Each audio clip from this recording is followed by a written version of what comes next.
TNPSC எக்ஸாமுக்கு படிக்கிற எல்லாருக்கும் நிறைய டவுட் இருக்கும். அதில் இந்த டவுட்டு ரொம்ப ரொம்ப முக்கியமானதாக இருக்கும். என்னது அப்படின்னா கரண்ட் அஃபேர்ஸ்.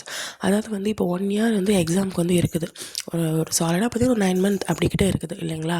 ஸோ இப்போ இந்த 9 மந்த்துக்குள்ளே கரண்ட் அஃபேர்ஸையும் நம்ம வந்து படிக்கிறோமா, இல்லை ஏதாவது இம்பார்ட்டண்டான கரண்ட் அஃபேர்ஸை மட்டும் லாஸ்ட் நேரத்தில் படிக்கணுமா, இல்லாட்டி லாஸ்ட்டு 6 மந்த்க்குள்ளதை மட்டும் படித்தா போதுமா அப்படின்னு சொல்லி நிறைய டவுட் இருக்கும் இல்லைங்களா?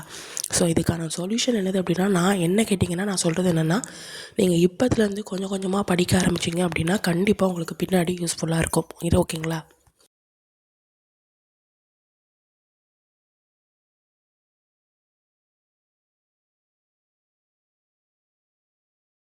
ஃபார் எக்ஸாம்பிள் இப்போ வந்து நீங்கள் லாஸ்ட்டு 6 மந்த்குள்ளதை மட்டும் நீங்கள் படிக்கிறீங்கன்னு வச்சுக்கோங்க. ஆனால் இப்போவே உங்களுக்கு வந்து பட்ஜெட் வந்து நிறைய இம்பார்ட்டன்ஸ் வந்து கொடுத்துருக்குறாங்க. ஸோ இதுலேருந்து கண்டிப்பாக உங்களுக்கு கொஸ்டின் வந்து கேட்கலாம். ஓகேங்களா? ஸோ இப்போ லாஸ்ட்டு 6 மந்த் மட்டும் படிச்சிங்க அப்படின்னா கண்டிப்பாக ஒர்க் அவுட் ஆகாது. ஓகேங்களா?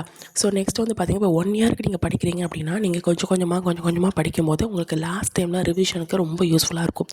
நீங்கள் வந்து ஜிஎஸ்க்கு வந்து ஃபோக்கஸ் பண்ணலாம். ஓகேங்களா? அதே மாதிரி இப்போ வந்து ஜிஎஸ்சில் வந்து கரண்ட் அஃபேர்ஸை வந்து மேக்ஸிமம் இன்க்ளூட் பண்ணுறாங்க. அதாவது என்ன அப்படின்னா, ஒரு கொஸ்டின் இப்போ எக்கனாமிக்ஸ் எடுத்துக்கிட்டோம் அப்படின்னா அதில் வந்து புக்கு வைஸும் போகாமல் அவங்க வந்து கரண்ட்டில் இப்போ என்னெல்லாம் இருக்குது அதையும் சேர்த்து கேட்குறாங்க. ஸோ இப்போ கரண்ட் அஃபேர்ஸ்க்கு வந்து கொஞ்சம் இம்பார்ட்டன்ட் கொடுத்தா நல்லாயிருக்கும்.